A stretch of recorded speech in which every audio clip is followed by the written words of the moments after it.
Welcome into our latest Hear Me, See Me podcast. I'm your host, Melissa Bruner. Hear Me, See Me is a project of WIBW TV, raising awareness of mental health and mental illness and the issues surrounding it. As we've been going through our efforts, we have been really amplifying voices of people who are living with mental illness, who are impacted by mental illness, and who offer hope and support for others. And hope is what we are talking about with our guest today. Rachel Holthaus is affectionately known as the Hope Dealer all around the capital city and surrounding area because of her own experiences in life. Welcome to you, Rachel. Thank you very much. And this is going to be a tough discussion as you share your story. And so as we launch into this, we do want people to know that if you see yourself in any of this, if you feel that you are in crisis, if you need to reach out, remember the 988 crisis line. They are there for you 24/7 for you or someone you love. And take us back to the journey to become the Hope Dealer, because there wasn't always this smile on your face. You weren't always so positive. So if you had to go back to yourself maybe, 15, 20 years ago, what was that Rachel like? That Rachel was kind of like this Rachel.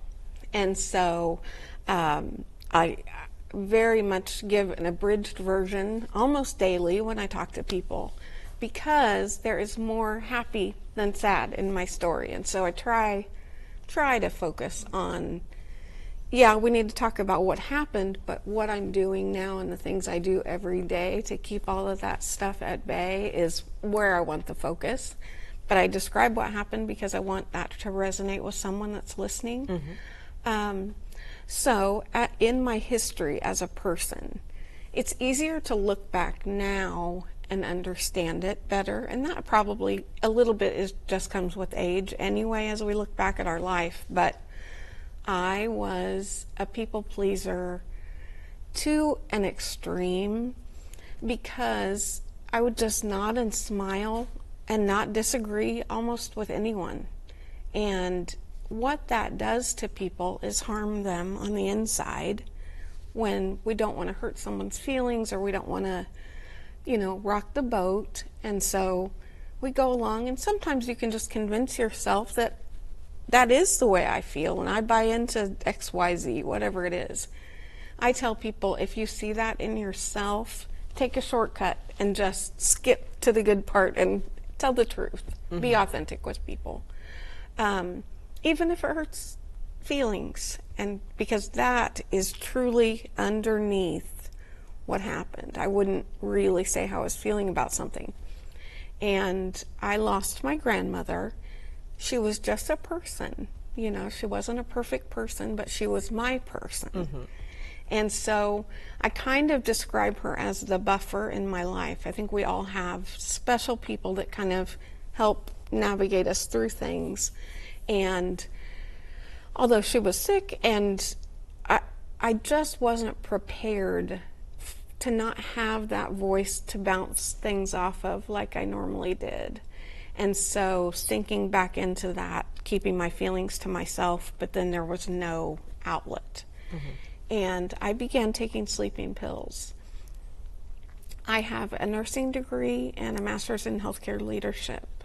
And I began taking them with the intention, I was working so much and going through this toward the end of her life, and started taking that to thinking it was going to help me cope better, I'd be sleeping better, I could kind of get on with things. No. Now, again, this is 20 years ago, and so they don't, they're better now, I think, about explaining the risks of drugs to physicians when they prescribe things. Before, back then, they would just always, it's non-habit forming, and so it just wasn't any big deal to write for sleeping pills and things like that with lots of refills. We don't do things that way anymore because we've learned. And so with Ambien, it's a drug that's not used very often anymore, because there have been all these stories of people eating in the middle of the night, driving and not realizing it. Like sleepwalking, right? You don't realize what's happening. Yes. And so I was one of those stories. I was taking it and kind of hiding it from people, and I wasn't taking it to go to sleep. I was taking it for the feeling of checking out. As you were a nurse, you were a healthcare professional, now you would tell yourself, you should have known better, Rachel, but I did you? I did know better. You did know better. I did know so better. So you knew these risks, and you could see what was happening in yourself. Almost immediately.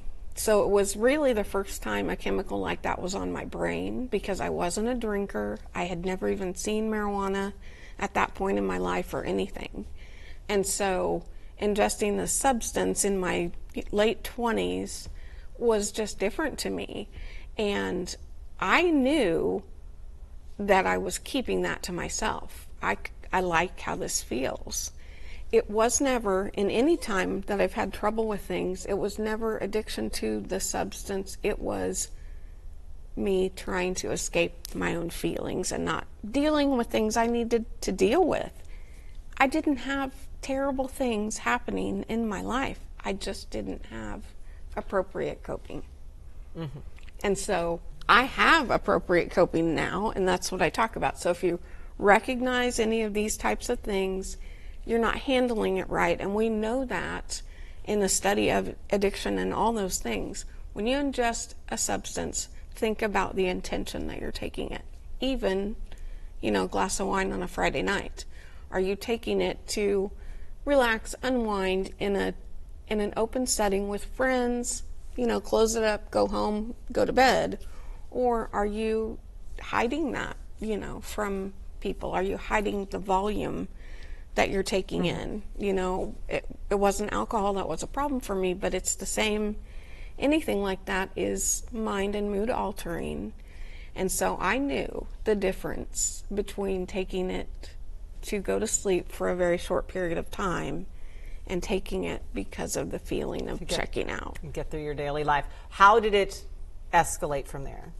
It escalated into layers of compromising my moral and professional ethics, and it was very short-lived, but I did give myself leftover fentanyl that was to be wasted after medicating a patient for pain. And so that is not something that's talked about a lot, but there are professional organizations for doctors and nurses and CRNAs and anesthesiologists, because these things do happen. We don't talk about it a lot. And so I have gotten to speak to the DNP students at Washburn. I'm very proud of that, because after all of that, I was lovingly helped through those problems professionally by the people I worked with. They knew it was very out of character for me. I'm a person who believes in rules and all those things. It was just very out of character. And so they helped me.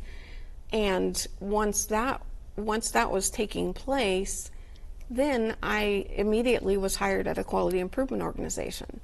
And I look back at the things that I learned doing that job. I've loved every job I've ever had since I was a kid. I worked in the pharmacy when I was 14 at Kmart. It's attitude when we go to anything and how we accept and enjoy the things and make the best of it, I think. So here I am, displaced from being a bedside nurse, and I loved that so very much. I worked in an office setting, but I grew in that very, very quickly, because I could use my experience as a operating room and recovery room nurse and apply that to things that they were trying to do, work with hospitals. I worked for Medicare, and we worked with individual hospitals across the state on preventing harm. So a patient's never to fall in the hospital. They're never to get a hospital-acquired infection, all those types of things. So I had a lot of experience with that, and I was able to apply it differently. So this big, bubbly personality that had been having trouble and was sad and covering things, I started to emerge again. And so, I really delved into that quality improvement piece. I did well at that job. I traveled all across Kansas often, and then several times a year went to the headquarters at Medicare and shared with other states that were doing the same type of work.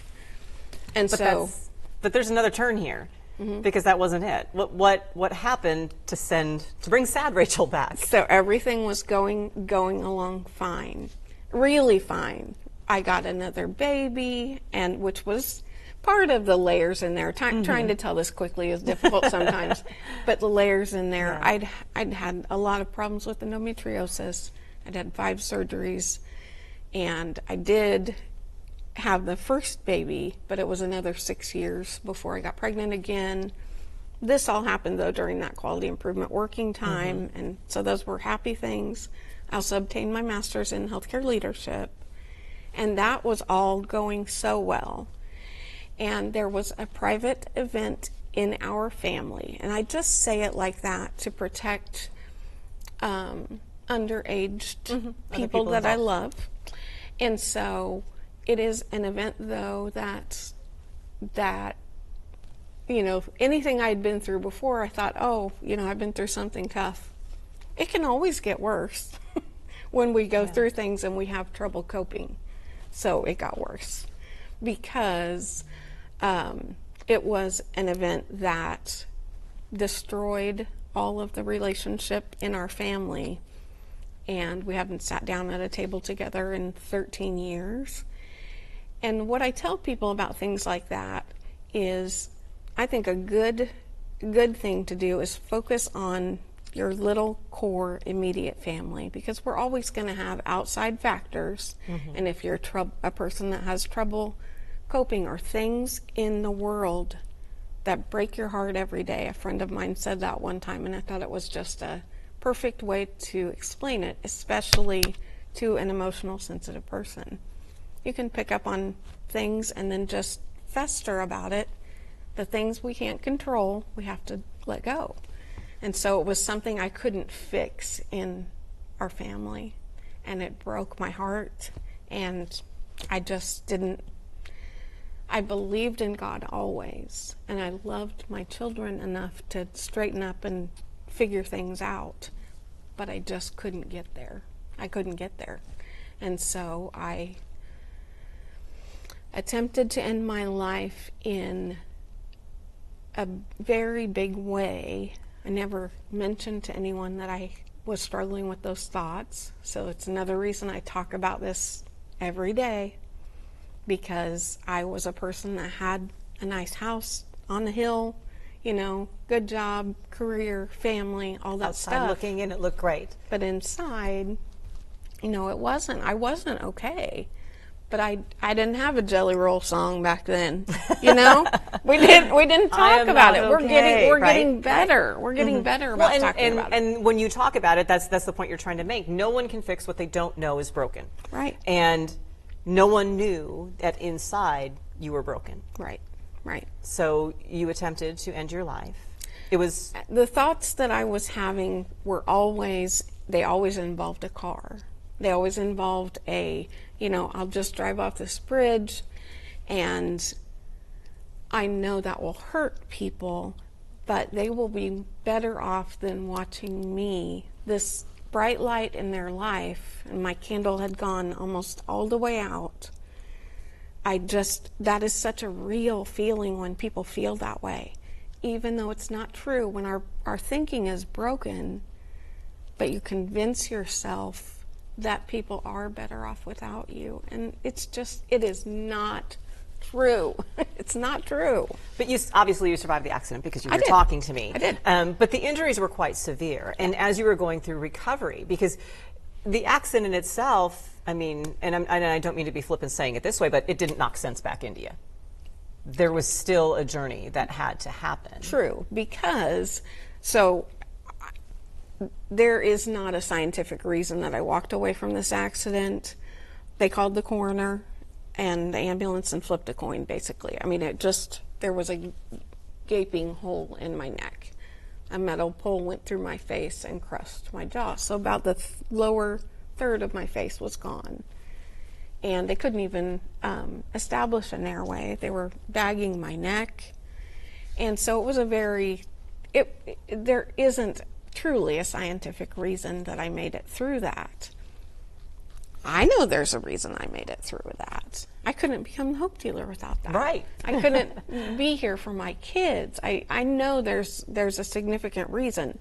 But because of those things, I had a head injury.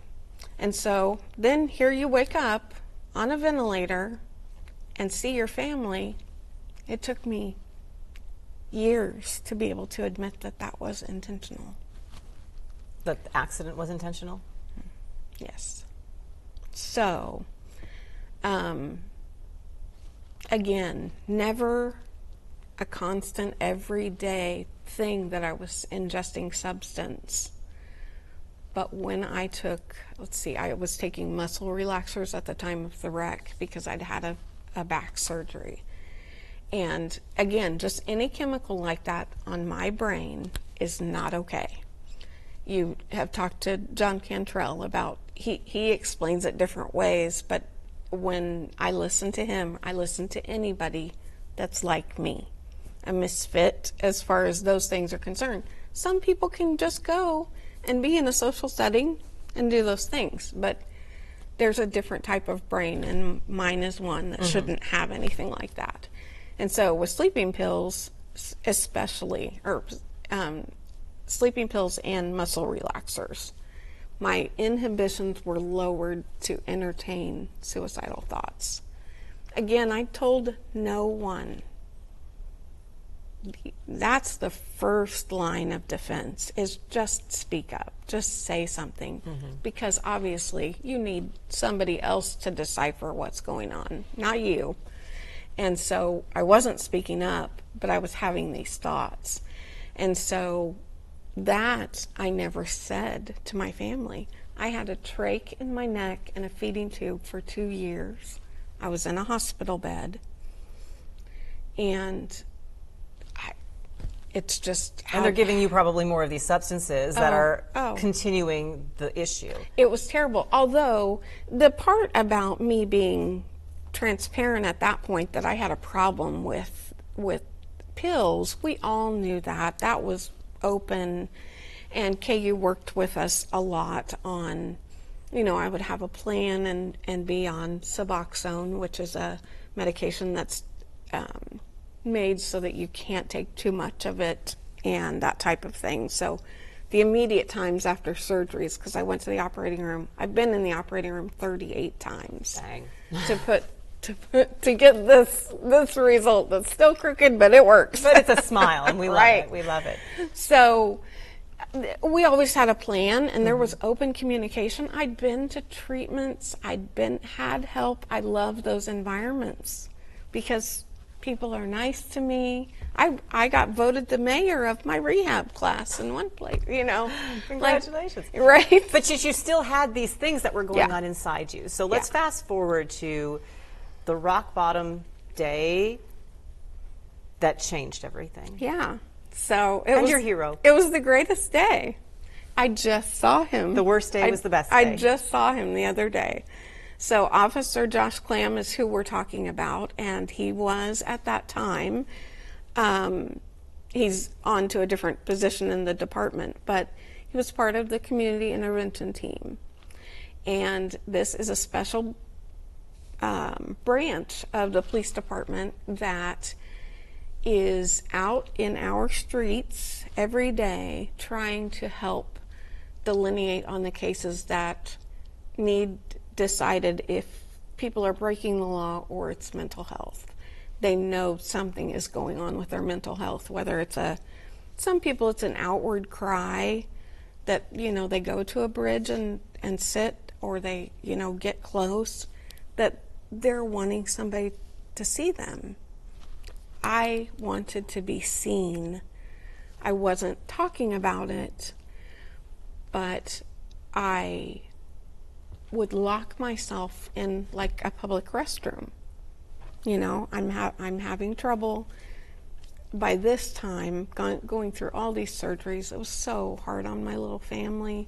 We were getting a divorce, and because none of this was covered by my insurance, they deemed it cosmetic to put new artificial joints in my jaw. And so that was a lot of stress on a little family. And so anyway, we were getting a divorce, and I wasn't okay. And so that day I had locked myself in a public restroom. And this wasn't the first time you'd done it? Or was this the first time you locked yourself in the public? Yes, okay, so yes. this was your, I think this is what I'm going to do today. It was, and you can't make sense of it. There is no making sense of things like that, because I was not okay. I wasn't okay. But I think, looking back on it with my nurse brain, for me, it couldn't have been anyone close to me in my circle. It couldn't have been I had all different kind of treatment modalities to try to fix this problem that was going on in my brain. And what worked is Officer Josh Clam kicked in the door of this restroom I was in, and he said,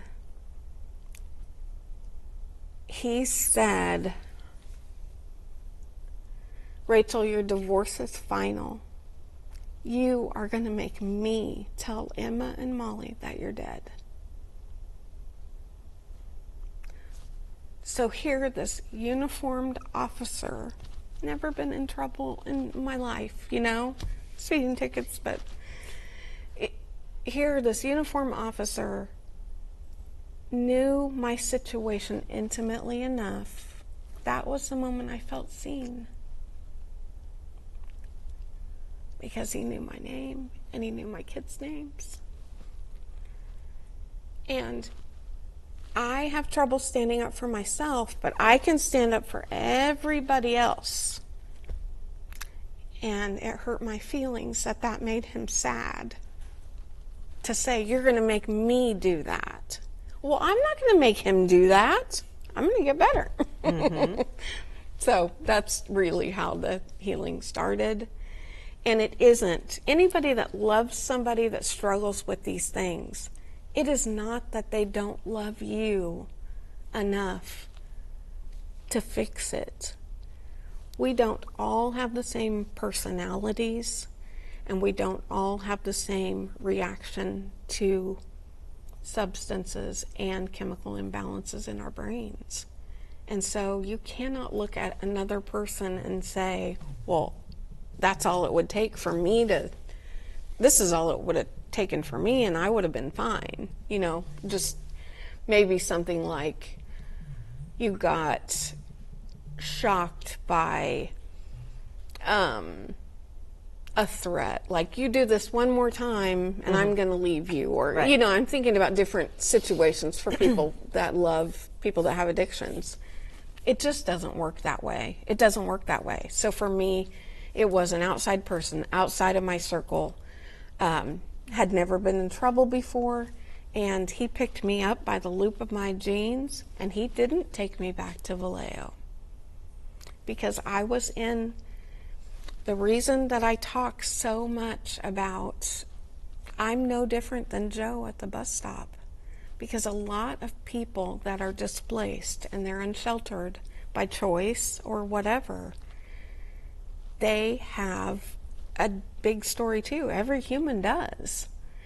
And I'm no different, because I was in that cycle of when we very first were getting divorced, I went to the rescue mission. I took my Bible and my purse, and I wanted all of the asset and things that we had built as a family to stay with my kids and my ex-husband, because I never thought I would make it out of that. So You were that hopeless. I was that hopeless. Like, I don't need anything because I'm not going to be around anyway. Barry Feeker asked me, he said, "Rachel, did you come to the mission to die?" And I hadn't been asked that before, but absolutely, absolutely. Even though you don't particularly use those words, I never thought I would make it through this. And so anyway, I stayed there, a few days, and I'd go over to the office and pay $40 for my room for the night. And they're like, "What are you doing?" Because I had means, but I knew I shouldn't be alone. Mm-hmm. But I was done with talking about it. I was done talking in therapy. So the things, when I tell people there's an unlocked door 24 hours a day at the crisis center here at Vallejo, they're not going to talk to you a lot and try to fix you. It's really just someone to sit beside you, offer you a peanut butter and jelly sandwich, and let people process what's going on. I say all the time, that's really what people need when they're in such a hurt place as I was. I just needed support and not really to be told what to do. And I think at that point, either people figure themselves out or they don't.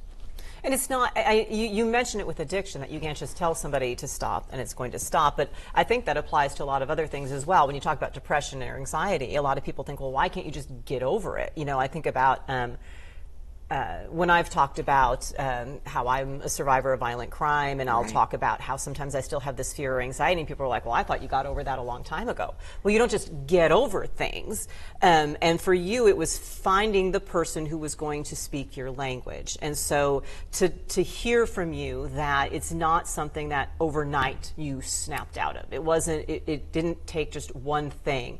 Other people had mentioned your children before, but it wasn't until Sergeant Clam kicked in the door and put it in that way that you realized, oh, wait a minute, I don't want somebody to be telling my kids that. Even though you've been told that before, this was the time it sunk in because you felt seen. How did that lead to the hope dealer aspect? Because when you say it in that way, that's what it is. It's about seeing people. It is. And it says it on the graphic back there. See me. As I look back at intentionally driving my car into a stationary object, a large tree, you know, I can't remember the events, but I know that's what I was always thinking. And so when I think about that, I wanted people to know how bad I was broken. I wanted people to know how bad this event broke me, and in a way that, you know, not blaming other people. When we go through things, I take accountability for my part. Part of my accountability is saying, I was wrong. I was wrong by not just voicing what I was upset about. And everybody needs to hear that. Instead, that was wrong. Yes. So if you're feeling this in your head right now, don't keep it inside. Call 988. Reach out to a friend or family member because they will hear you and see you. You don't need to do an act like that. Exactly. Because just doing that would be way different than showing that in my action. So fast forward to every day I get to 6 days a week, I get to pick up these cookies at Crumble Cookie. Well, 5, because one day folks from the mission come. It's our heaviest day on cookies, and they take them to the main kitchen at the mission. And then the other days, it's just kind of a, you know, it depends on the volume, but they are so gracious. For 2 years, they have given us those. And it has been a wonderful tool for me. Because here I am, I have a nursing degree, I have a master's degree, I'm on disability, and a single person, and so I have to be careful about my finances and my health insurance and stay within my means, but I have time, I can't lift a lot, cookies don't weigh that much, and I can still love people, and I can still use this master's in leadership. I think how that has manifested is organizing a community effort, trying to make a change in our culture about donations, about, you know, getting things directly to KBC, breaking down the barrier of where do foster parents and foster kids go to get resources in this town. That kind of stuff is what I try to do every day, getting information out there about the blessing boxes. These are mental health interventions for myself. I love that anybody else benefits from getting donations, or other people trying it is really what I'm trying to do. So I say, call me, message me. Anybody can take a shotgun ride in the Hope Mobile and we'll go fill some blessing boxes. And I promise that centering your own gratitude, if I had gone to fill a blessing box and had a conversation with another human being, the conversations that I have every day now, that could have adjusted my gratitude. When I was hurting, it could have made me think, you know what, this might be bad, but I still have a home, I still have a family, I still have people that love me, and I can fix this. I can work this out. Because your perception, if you're hurting that bad, is just doom and gloom, and it's the end of the world. Well, you talk to somebody that's getting a jar of peanut butter and a loaf of bread out of a blessing box, that humbles you pretty darn quick. You call it therapy for yourself, but what has been the impact maybe that you've experienced from others who you are taking the time to see and hear? Best full circle stories I have are people that have reached out to me directly. A couple of, and I don't, single parents, it can be a single dad too, but these have been single working mothers that can't feed their kids on a certain time of the month, waiting between paychecks. And yes, we have lots of resources for food banks in Topeka, but most of them are during the day when people are at work that work days. So these two specific instances, I'll tell you real quick. They were both single mothers, couldn't make it to the food bank times, and I know you fill those boxes. Can you tell me which one has food in it? I can't ever do that because as soon as it's there, it can be gone within 10 minutes. Mm-hmm. And so, but what I can do is listen and make an arrangement to be safe and have someone with me, but I can make a porch drop intentionally to that person. Then a relationship is started. I am not giving medical advice. I am sharing my experience, and I'm a good listener. I have a PhD in failure, but there's a couple things I'm good at. And so I'm a good listener, but I appreciate every part of my story because it has allowed me to really be empathetic and understand when someone's hurting. Well, the full circle piece is now both of those people are filling blessing boxes in a different spot than they were at that time, but remembering, that impact. And we have lots of stories throughout Be the Blessing Box because there are now over 50 in There are a lot of them. There's a place you can go and find them out. But it's a matter of you are seeing people, Rachel, and I think that's where the hope dealing part comes in. So deal us a little final piece of hope here. Thank you. If people are having that difficulty voicing it, because that's where we started this, you need to talk so people know and can help to fix, even if it's going to take a few tries. Right. Don't give up on people is one of the things. But how do you start that? Voicing. I would say, at least specifically from me and the ways that I can help, I don't navigate other forms of social media very well. I'm a Facebook person, I'm an old lady. So, but other people that have a negative stigma about social media, I would challenge you to follow me. The Hope Dealer. Because I am actively trying to lift other people up, not daily, sometimes multiple times a day. But that is because the first intervention for helping me when I'm having spasms in my jaw is to not talk. So then what are you going to do with this person when you're not supposed to talk? Mm-hmm. That has helped me build this immense community on Facebook. And so that is a good way. I think a really good way is interacting on some of the posts because you don't just hear from me, you hear from other top city hope dealers.